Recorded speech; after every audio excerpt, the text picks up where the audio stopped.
Какие события может предсказать чих, в зависимости от времени суток и дня, когда вы чихнули? Думаю, каждый из нас не раз в жизни произносил «истинная правда», если вдруг чихнул, говоря или думая о чем-то.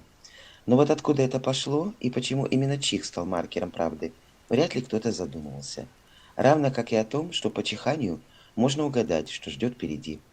Вы удивитесь, но с этой защитной реакцией организма с давних времен связано множество примет. О том, что чихание– знак свыше, а произносимые в этот момент слова могут стать судьбоносными, писал еще Гомер в «Одиссее». А Аристотель называл чихание священным признаком. У многих народностей чихание считается предвестником определенных событий. Но такой подробной чихалки по дням недели и даже по часам, которую составил знаменитый исследователь примет, поговорок и русских традиций Владимир Даль, нет ни у кого. Самое интересное, многие из них не потеряли до сих пор своей актуальности. Да и проверить это очень просто. Достаточно посмотреть значение, а потом сопоставить с происходящими событиями. Значение чихания подали в течение дня. Сразу после пробуждения– к хорошему дню. Перед обедом– к романтическому свиданию. После обеда– к доброй вести.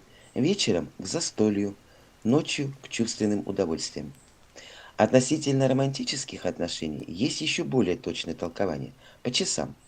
Чихнуть в 6, 10, 11 часов утра и 8 вечера к скорому свиданию. В 7-12 утра и 11 вечера к свиданию, да еще и с признанием в любви.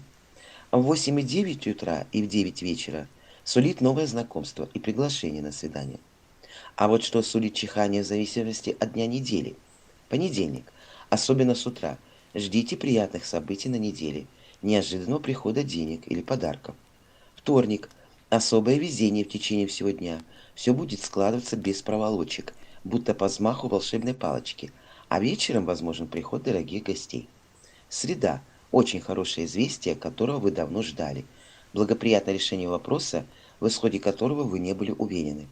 Четверг. Повышение зарплаты, получение ипотеки или кредита на очень выгодных условиях, неожиданная премия или крупный выигрыш. Пятница. День будет насыщен событиями, встречами, яркими впечатлениями и эмоциями. Суббота. К исполнению желания. Воскресенье. Неожиданная встреча, которая может стать началом новых романтических отношений, либо появление бывшего возлюбленного на горизонте, которое принесет приятные эмоции. Верить или нет приметам– личное дело каждого. Но я точно знаю, намного выгоднее верить в добрые приметы, программируя себя на удачу. Ведь подобное притягивает только подобное, а мысли материальны. Помните?